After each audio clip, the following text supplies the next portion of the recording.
honestly, the way that side of the commercial industry works creates so many broken dreams, broken hearts. And the thing is, what a lot of people have to realize that if you're a fan and you're just subscribing to your same go-to mainstream media channels and mainstream labels to provide you with your artists, you're actually part of a system where 95% of the artists that you don't see are damaged. There's this whole dark side of disposable humans that I think a lot of mainstream, as I said, music fans don't see. Hello and welcome to episode 42 of Attention Engineer.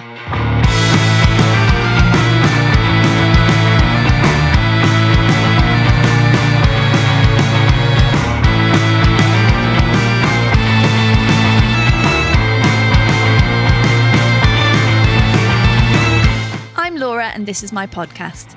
Hi! Attention Engineer is a show where I seek to make the best use of my own valuable time and attention by having deep conversations with fellow artists about creativity, grit and determination. My aim is to consistently remind you, and remind myself, that creativity really is for everyone. It really is. Let's kick that inner critic where it hurts. I'm 2/3 of the way through a much-needed 30-day digital reset. There's nothing quite like an album release campaign to make you want to throw your phone in the bin forever. And if you've listened to this show for a while, you'll know the very name of it comes from my first attempts to wean myself off the bad bits of social media. It's an ongoing process for sure, but it always surprises me how quickly I start to feel better and how much extra time I find myself having when I do just a few small things to help myself out. I've just started reading a game-changing book called The 12-Week Year, which I highly recommend to anyone who finds their motivation to do things waning throughout the calendar year. And as always, if you're interested in gaining a bit more control over your attention, the book Digital Minimalism and the Deep Questions podcast by Cal Newport are a wonderful place to start. It's exactly the right time for me to be doing this. If you heard my conversation with David Brewis of Field Music recently, episode 38, we talked about the inevitable post-album release slump. I think it happens to all of us to varying degrees, depending on how intense a project is, how long it takes, and the importance we've placed on it. I actually did what I told David I was going to do in that episode and treated myself to some comfy new pyjamas to wear on release day last month. I took a few days off, then I braced myself for the expected crash of emotions. But I'm not sure they ever came.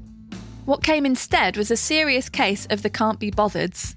Instead of feeling sharply sad or hopeless, I've just been mooching along without any focus or drive. And I think that's okay for a little while. I'm still adjusting to the very sensible decision to make this show fortnightly instead of weekly, which has relieved a lot of self-imposed pressure. But I think the difference between this album release and my previous ones is that over the past year and a half, I've created a very structured creative work life for myself, making things consistently instead of haphazardly. I'm collecting my thoughts about this to share in a more meaningful way in my upcoming YouTube series, so do keep an eye out for that. One of my all-time favourite quotes is by Gustave Flaubert. Be regular and orderly in your life, so that you may be violent and original in your work. My other favourite is Inspiration Finds You Working by Picasso. After a couple of weeks of aimlessness, I feel ready to let inspiration find me working again now, so it's my great pleasure to share my conversation with Shingai Shoniwa with you today. Shingai Shoniwa is the legendary frontwoman and bassist from the Noisettes.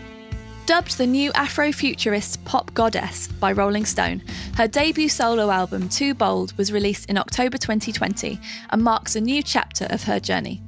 This sonic odyssey through an effervescent soundscape, fearlessly infused with a soulful yet spontaneous spirit, is a sound inspired by Shingai's London, Bantu and Zimbabwean heritage.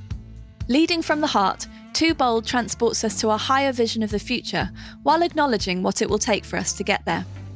The album treads many paths, discussing themes about rising above perplexing times, being resilient, standing your ground, and confronting the struggle, an invitation to keep the optimists alive within us and try to be better in every way. In this conversation, we discuss making music that's a movement too, the importance of creativity in a happy household, and how music helped Shingai navigate a childhood packed with grief. stepping off the major label conveyor belt and making music against the odds as an independent artist with integrity. And the detrimental effect of social media and influencer culture on everyday creativity. I had the great fortune to see Noisettes supporting Muse on the Black Holes and Revelations tour in 2006 and have been admiring Shingai from afar ever since.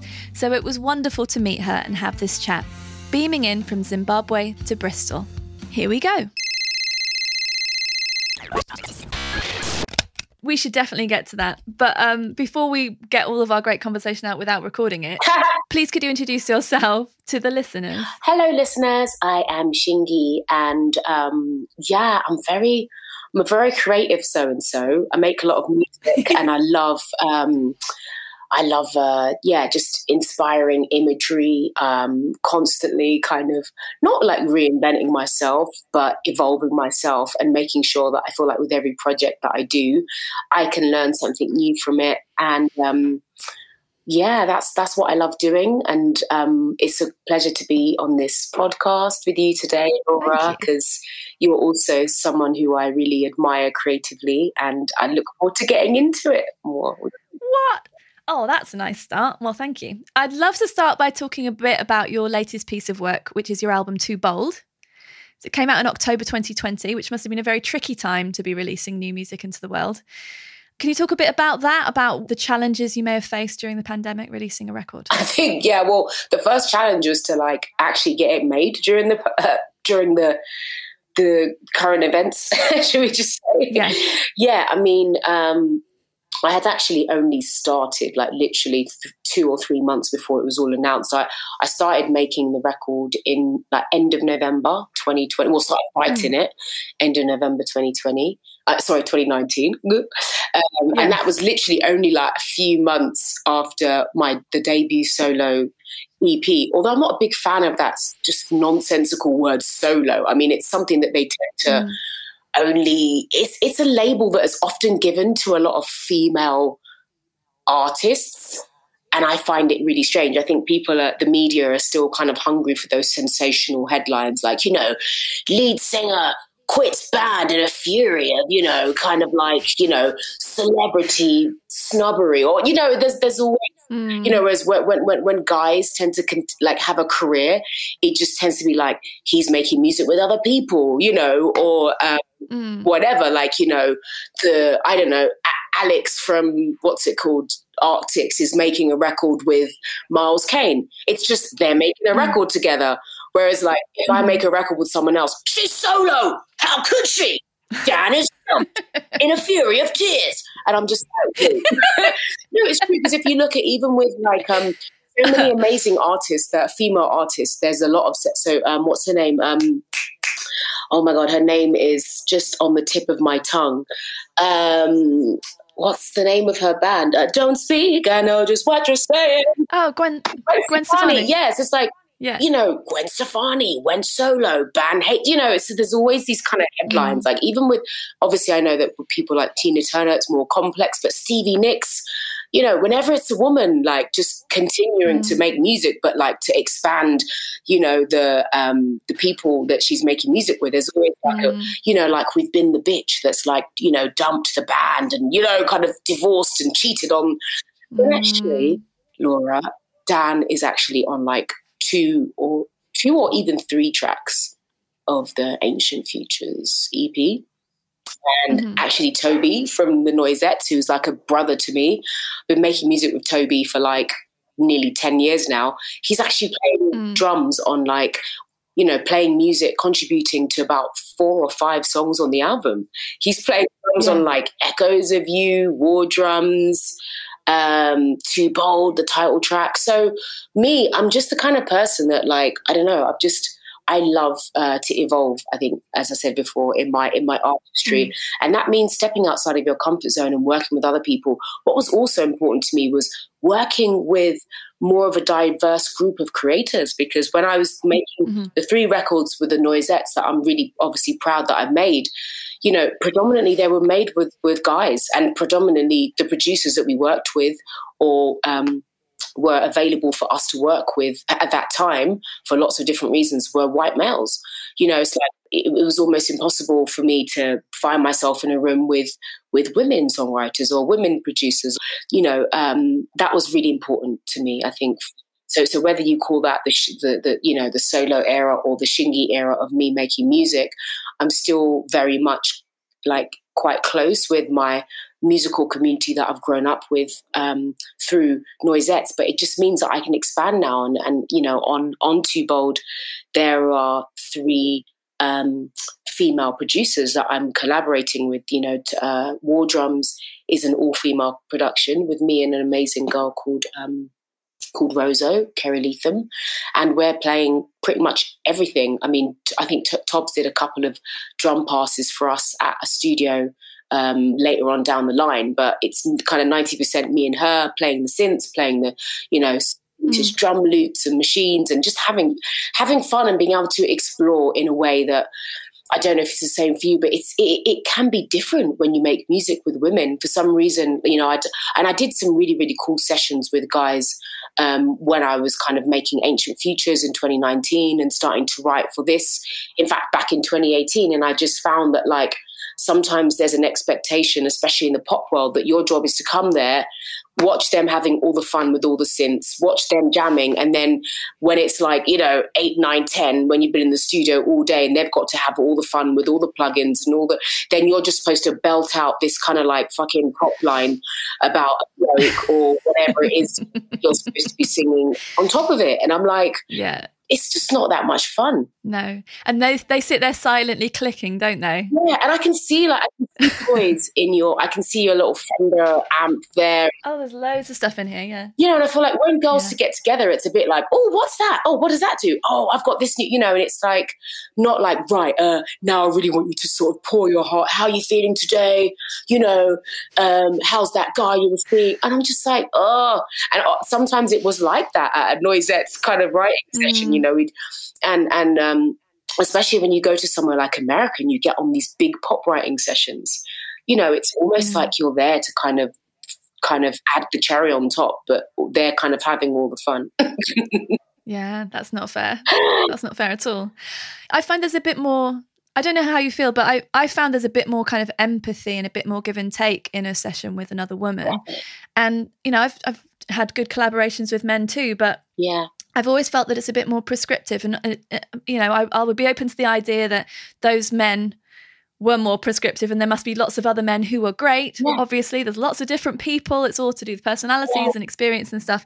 But the amount of times I've been in a vocal booth, sung my bit, and then had to stand there for ages while they silently click for ages and fix everything, and then and I'm there going, can I just sing it again? Like, can I be involved in this process in some way? Yes. So I have experienced a bit of that. Yeah. Yeah. Even little things like, you know, you might just want to like start again and maybe revisit the song that you're all supposed to be making in another key, like little things like that. Yeah. And then, so I think, they're just very used to, I think, being in male company. And as you said, it is changing and it's getting a lot more exciting. And, you know, we are evening things out. But yeah, I just feel like there's a little bit more room for folly as well, and experimentation when you're working with girls. I feel like girls, maybe we're not afraid to be a bit more goofy sometimes as well. Whereas, as you said, like, you know, guys who have been used to having the same role as like Uber producer for 10 years. And, you know, I've written songs for this one. I've produced songs for that one. It's like, yeah, but I'm not that one. You know, although I'm female, I've got a different story to tell, you know, and you need to be in a room with someone you trust. 'Cause like, the lyrics that I just feel like, the poetry that I'm expecting for myself now is not maybe the lyrics that I would have been singing when I was like 16, 17. And I think that's another thing that guys could be maybe a little bit more aware of, is that, like, I think when we sometimes approach certain themes lyrically, we can really go in. Do you know what I mean? As girls, right? And it's like, you know, we can't just have your attention when we're singing about themes that you're comfortable with, like, oh, my boyfriend dumped me, or he loves me not, or, you know, I fancy him, or I had too much wine and then I said something I should, you know. I feel like they need to be ready for us to sing about other shit as well, and like kind of be open to that too, because look how many like when you look at like a lot of the poetry and the spectrum of themes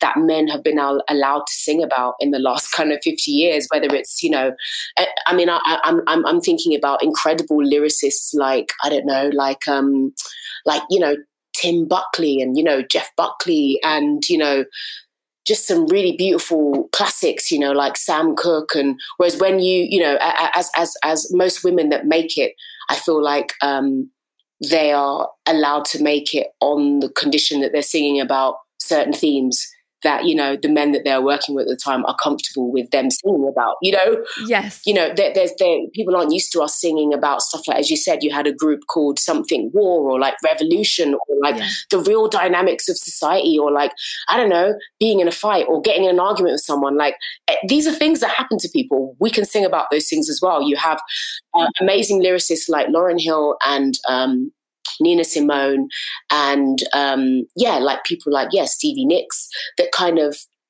Kate Bush that get in once every 10 years, you know, like your Grace Jones it's not like it's the norm for women to be allowed to sing about anything. Well, just any subject that doesn't relate to a heterosexual relationship would make some people feel uncomfortable. Exactly. But it doesn't have to be about a relationship at all, but just anything that's I'm not defined by the relationship I'm in every aspect. So every song I write doesn't have to be about something in relation to a man, I guess is my point. Yeah, absolutely. And it's like a lot of the women that are allowed to go through, it's like, you know, when you look at your kind of Adeles and your kind of Palomas, it's kind of like, it feels like the women that are allowed to get through, the number ones are always about, we could have done this and we could have done that. And, you know, we were together. And I'm just like, I'm sitting here picking daisies going, I just want to hear a woman raw.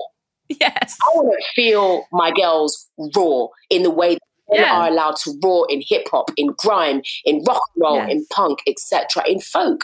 I want to hear us raw. Yeah. Like, considering what we go through as women, the dynamic of emotions every month, I feel like a lot of us are just almost like code switching to the point of when we're on stage where this like lovely person that the world understands because the worst thing that happened to us was a boy.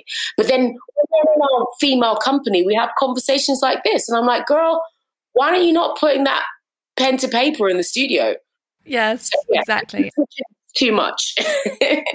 I get very frustrated when I feel like it's a wasted opportunity when someone spends any time writing a song and it's just about the same old shit. And I understand if you're just starting out, you're going to sort of dig deeper and deeper as you go along. Yeah. And, you know, as we make several albums and more albums and, you know, think about a lifetime's worth of albums ahead of us, then you're digging deeper. It's like you're leveling up, leveling down. I'm not sure what my analogy is, but like getting to know yourself again and again and again through writing. That's what I'm doing. So I'm on my 5th album now, and it's vastly different. Thank you. Vastly different subject matter than the first one. Not that the first one is bad or boring or anything. It's just where I was then. But you would hope, though, that 10 years on, the album would be more interesting. And yet some people will always just go, oh, what a lovely song. Oh. Do you ever get that? What a lovely song. And people mean so well. Is that a compliment?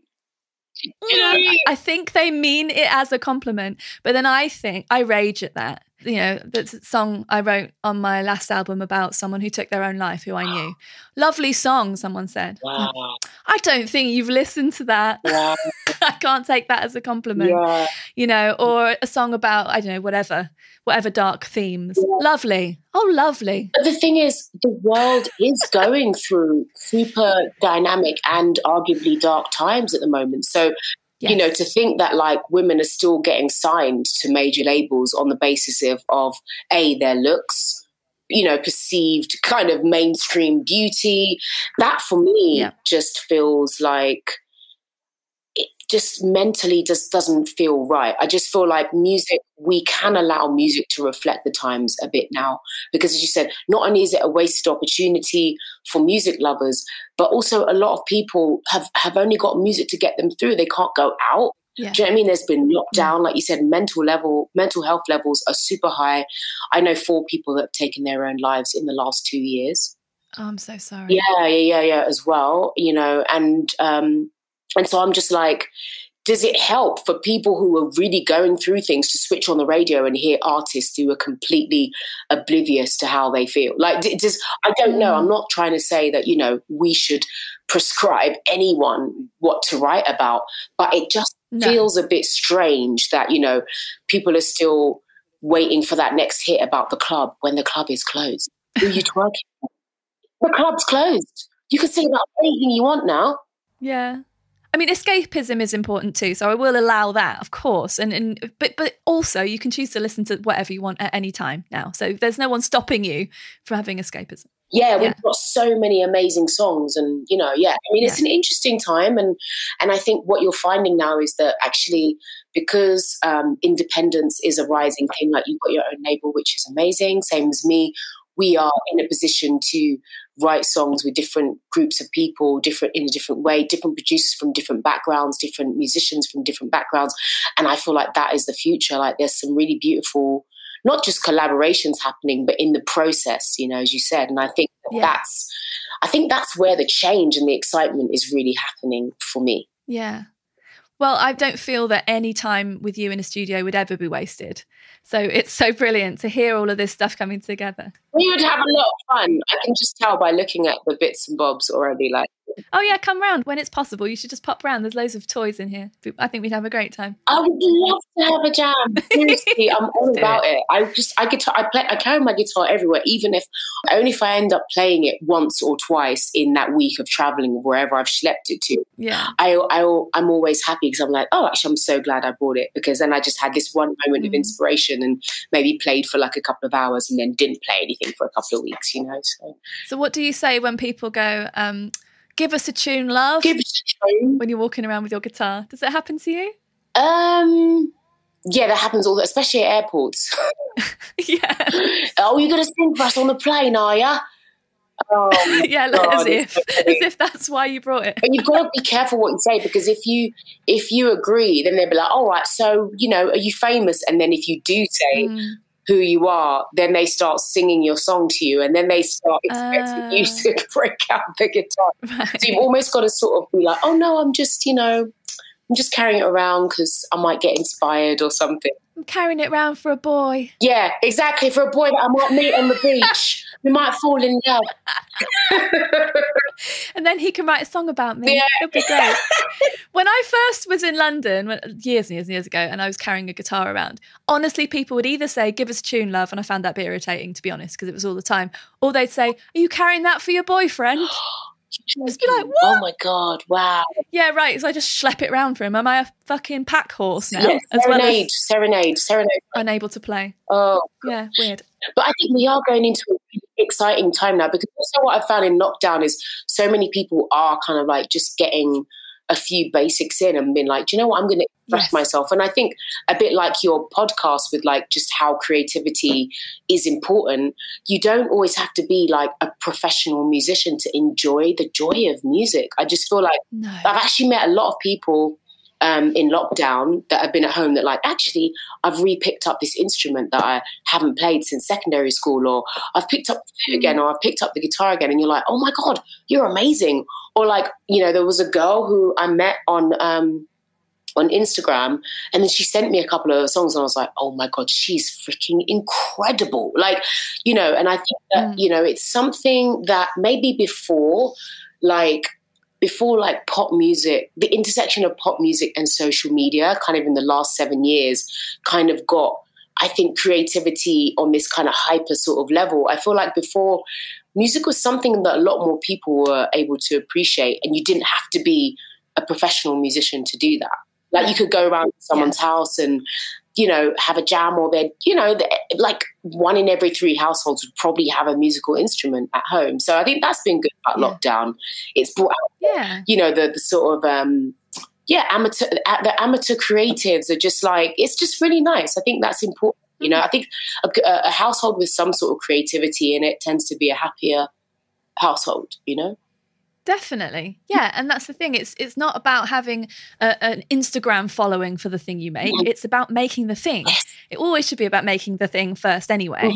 And even people who want to do this as a career get so caught up in these numbers, but we're humans. We can't really relate to numbers without context. Yeah. So what? 72 people like a thing. That doesn't mean you're 72 points better than you were if you hadn't put the picture up. It doesn't make any difference to you.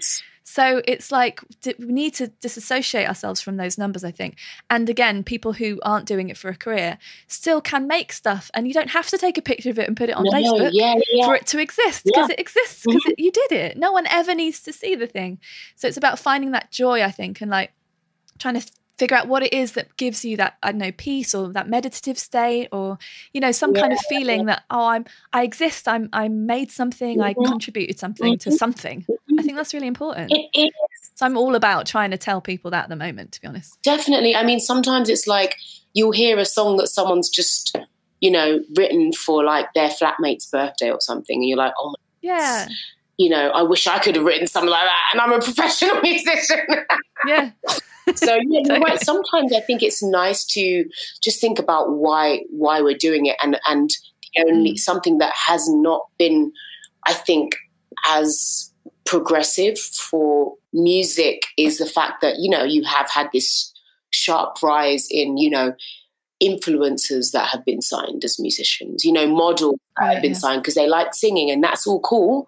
But, you know, because they've got, as you said, X amount of followers on their Instagram. I did a session once for a writing session for a model. She was a Victoria's Secret model, and she had like, you know, over 1 million followers on her Instagram, and she just got a deal because of the numbers. And I didn't really look into that, so I didn't even know. But when I got to the session, which I thought was going to be very creative, you know, there was you know, 3 guys or 4 guys around her, and I was kind of brought in to kind of, you know, address the gender imbalance, probably in hindsight. Yes, perhaps. Because she was a really big fan of my music and Noisettes, and I think somehow Dan had been part of this writing session as well. And so I went in, and it was just like the questions they were asking, I was so like, what kind of music, what kind of song do you want to make today? Or what do you like? I don't know. I really like that song. Oh, I really like that song can we make a song like that? And I'm just like, wow.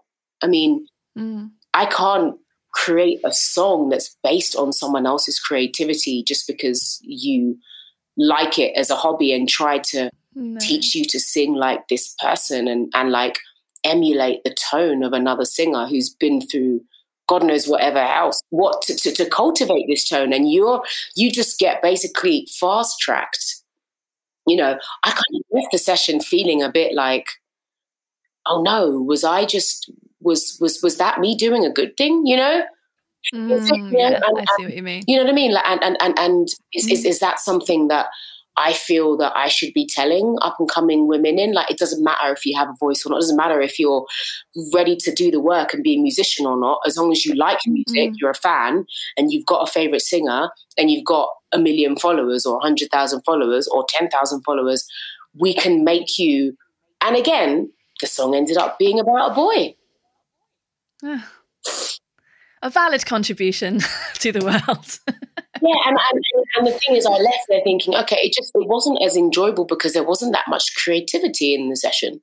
It was very prescribed, and she knew what genres she wanted to do, and it was just a bit like, wow. So what was the point of me going through all of that, like 10 years, as you said, schlepping? If now, and I did worry, but I mean that was about 5 years ago when I think it was just like everybody and their dog and cat and PE teacher was being signed as long as they had a guitar and a good following and a nice face. Right.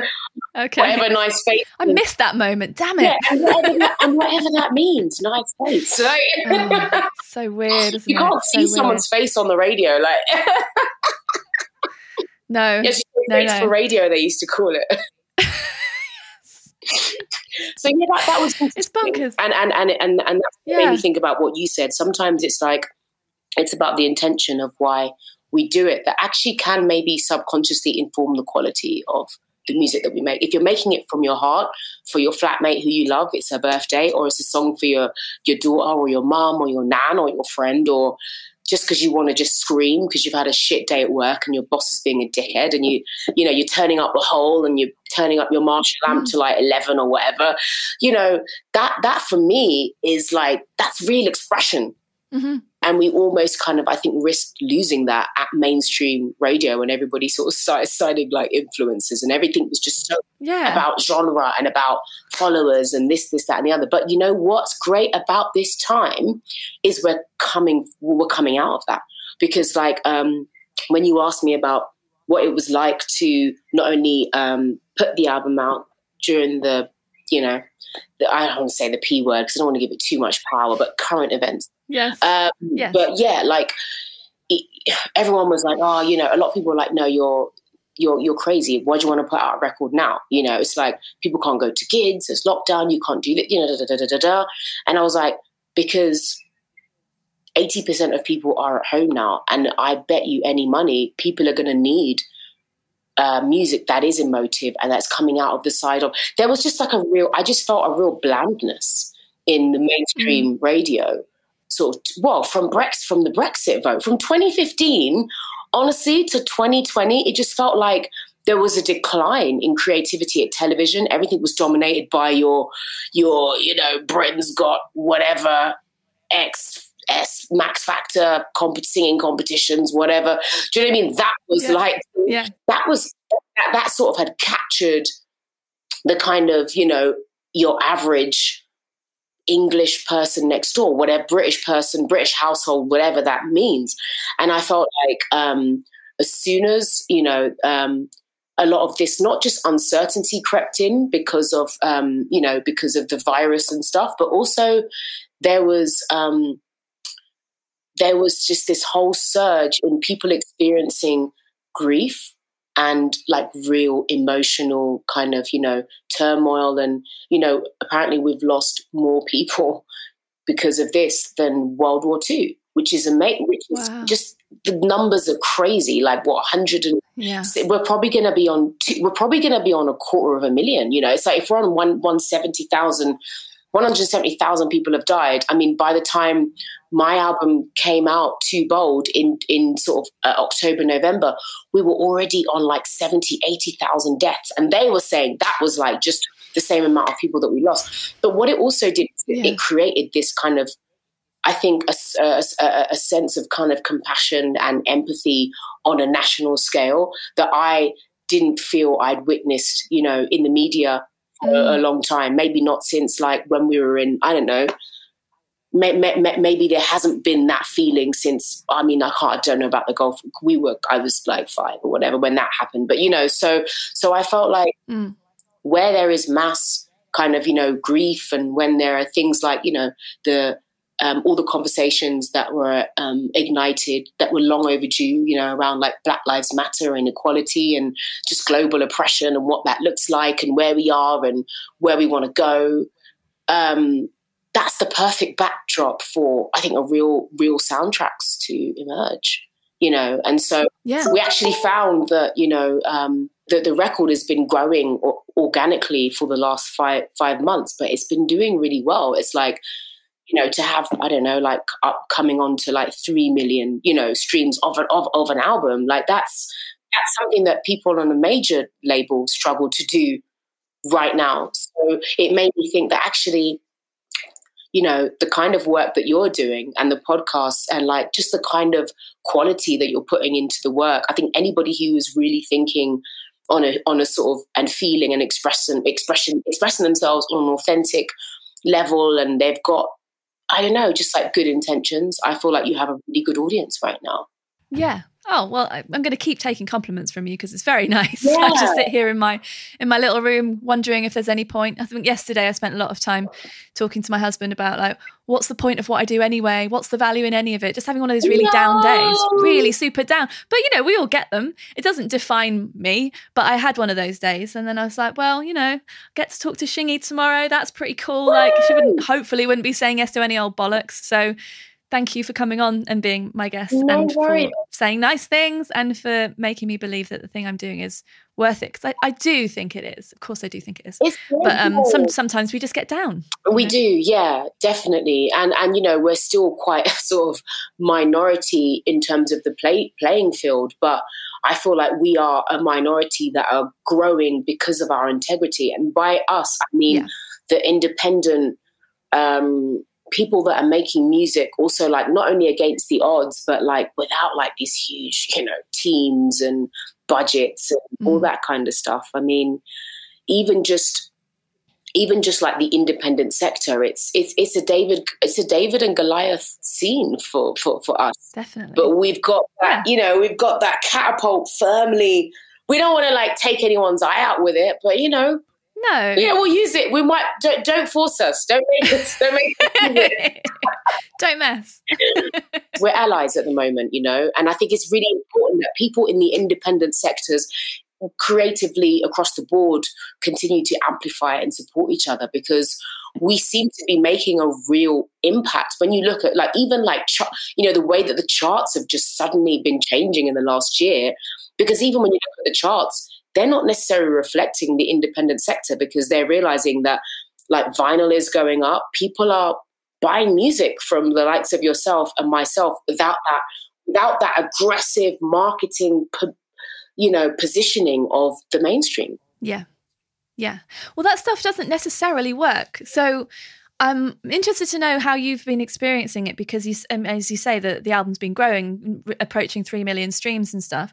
That kind of success doesn't necessarily come when you're signed to someone, because actually those people, and I'm not completely dismissive of anyone, but in my experience and the things I've heard about from people who are on those labels and the success stories I see from independent artists, so I would count myself as one of those, yourself and various others, is that those people don't necessarily know what they're doing. They don't know how to do great Facebook ads. They don't know how to engage properly with an audience in an authentic and ongoing way. They don't know how to build up email lists. They don't know how to do those things. Yeah. And so I have had an email list for 12 years or something. There are people on there I've written to every month for that long who want to hear from me. That's amazing to me. Beautiful. But I wouldn't get that if I just, you know, especially, if I signed away, 80% of my earnings to someone else, I wouldn't even get that same return. I wouldn't get that same connection and stuff. So there's a lot of benefits to doing it this way. But you might not know who your fans are, because what you're doing is you're sharing a generic pool of whoever the Sony fans are, who are kind of, I think what you're now seeing is this incredible fork in the road where you're beginning to see wheat from the chaff. Sounds really rude, but what I mean is there are a lot of us who have just been so busy that like they don't really necessarily invest in artists. They just want a certain type of music with a certain kind of BPM to listen to after work or blah, blah, blah. And they almost kind of like don't care who it is. They just, sometimes I've seen people put in, I just want female vocal, you know, house, 90s, you know what I mean? And it's just like, right. So the mainstream labels have the monopoly of those kind of like, not, you don't only create a generic audience by doing that, but you also create a generic type of artist who doesn't really have the ability to connect with the individuals, as you said, like in the way that you do. And I just kind of feel like what you're now seeing during like the whole kind of pandemic and the rise of independent artists and creative communities is that they've got the ability to retain, their fans and be on a journey with their fans. But they've also got this kind of like, people are invested in you. Like even if you made a jazz record next week, Laura, do you know what I mean? Even if you made a more of a DIY record that was inspired by your time walking in some mountains somewhere in Wales, and you met some amazing folk musicians, and then you got some electronic situations out and you did something folk, like they're invested in the lyrics that you want to tell to that story. They're invested in you. Whereas like, you know, a lot of the people that are kind of like just subscribed to, you know, the mainstream, they're just expected to be dished. And the thing is, what they don't realize to sort of point out the dark side of that is that I know what it's like to be threatened with this like disposability, because I was the only Black female that was signed to the mainstream label I was on at the time in England.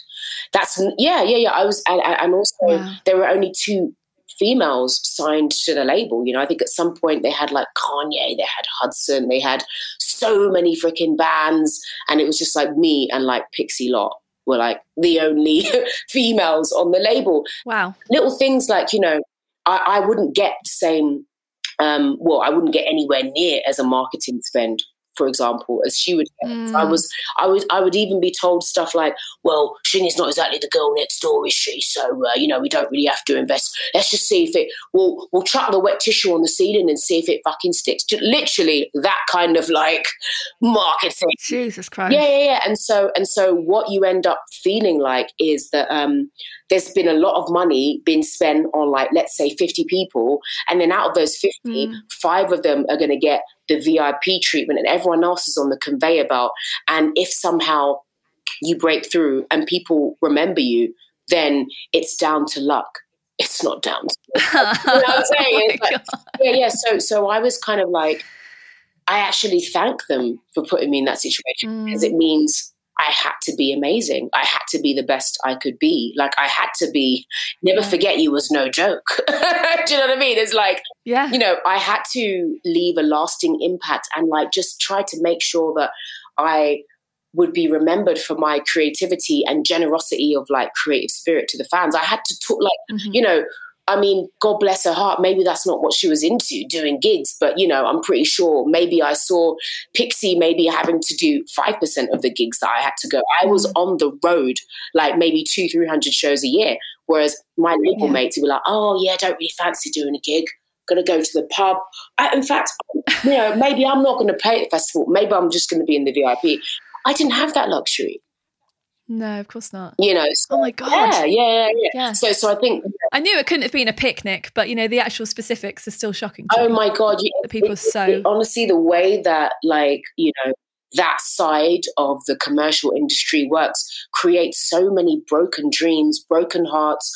And the thing is, what a lot of people have to realize that if you're a fan and you're just subscribing to your same go-to mainstream media channels and mainstream labels to provide you with your artists, you're actually part of a system where 95% of the artists that you don't see are damaged. They're taking their own lives. They're dying of drug overdoses. They're wrapped up in with a group of people that often don't care about them because a lot of the management teams are in bed with the label. So there's this whole dark side of disposable humans that I think a lot of mainstream, as I said, music fans don't see. Yeah. Can anybody listening to this podcast name, let's say 10 or 15 female artists that have had careers? Like that they can name more than 1 or 2 songs in the last 20 years? No, but they can definitely name quite a lot of white males. What do you think's happened to all those females? Where do you think they are now? Yeah. Yeah. Well, it doesn't seem right to me that the management teams and the labels and stuff, the people who work there, they have lifelong careers, seemingly. They do. When a music project doesn't work out, it feels like a breakup at the very least. Let alone, if it's, really bad, or if you did really well and then really bad, or if you never made any money but you were famous. What the fuck are you supposed to do after that? Yeah.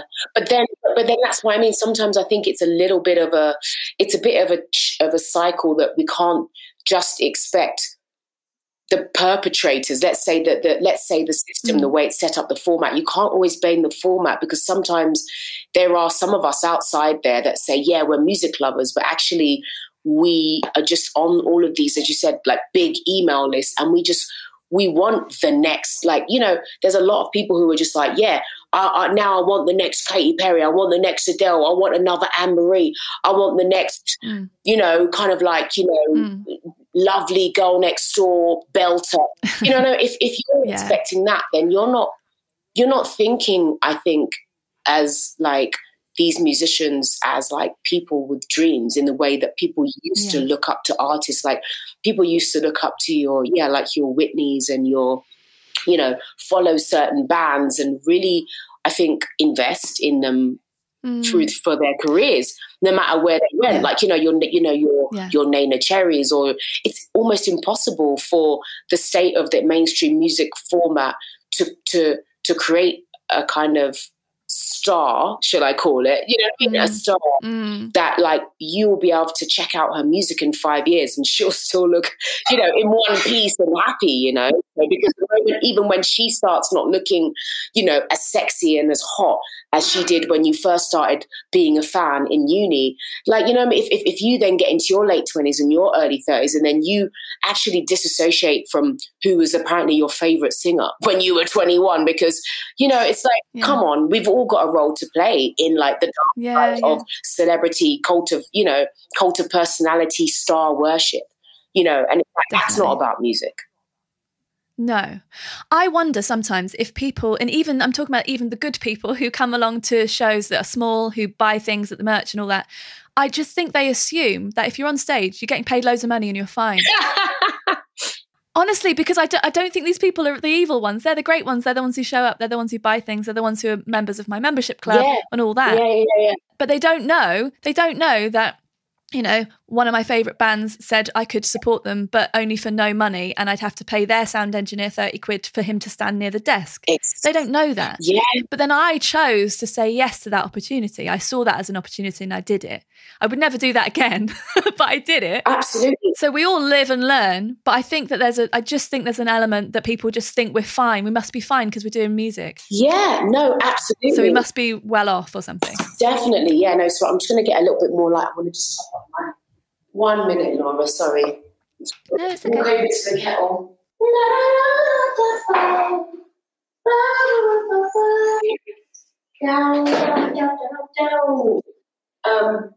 But I think the good thing about that level of like music fanship is that now we can start to do that on like a bigger scale, you know, like Bandcamp, I suppose, is quite similar to kind of attracting like that real kind of fan for life, that person who's invested in music and also is not following you because they just need to fill that gap in, what female artists am I supposed to like these days? Who's fashionable to like? What's her name? Kelly, what's her? Do you know what I mean? Yeah. So it's actually, it can be really in our favour, but we have to I think like all of, you know, that level of the grassroots level, we can actually amplify that by supporting each other. And you know, that's what, I think we're in a better place than somebody, sadly, that's kind of stuck on this conveyor belt of broken dreams, as I call it, for their turn. I have absolutely no desire to be on that conveyor belt of broken dreams. I have no desire to get 18% of my earnings after my 18% has earned back all of the money that's been spent, that's been decided upon by some random person who doesn't know how to do marketing. So I'm good, and I absolutely agree with you. Let's talk a bit more about your record, though, because it is fucking great. You talked about roaring earlier. Wanting to hear women roar, and you absolutely do that on this record, and it's so powerful. Almost brings me to tears every other time perhaps, in Too Bold, when you really let it all out. It's amazing. Thank you. That's all right. But I just think that the album, it feels like a movement as well as a collection of songs. I mean, it feels like it could be one of those really big life-changing albums for people. You know, those albums from your childhood or from teen years where you're just like, I feel seen, I feel heard, there's something in this for me. You know, and obviously I've had a very different journey to you, as, you know, we've all had very different journeys. There's so much on that album that speaks to me, which feels like a very generous thing you're doing, because you're being very, very truthful and very direct, but it seems to be because you want that to benefit others. Definitely. And I wonder if that was intentional. That's completely my intention.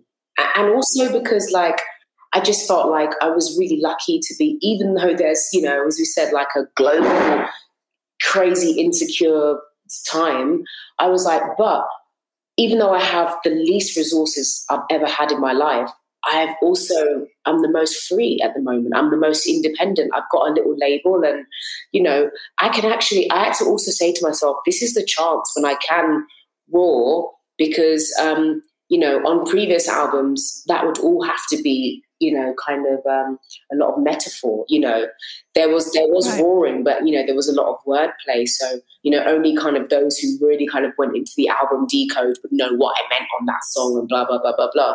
So it was very intentional.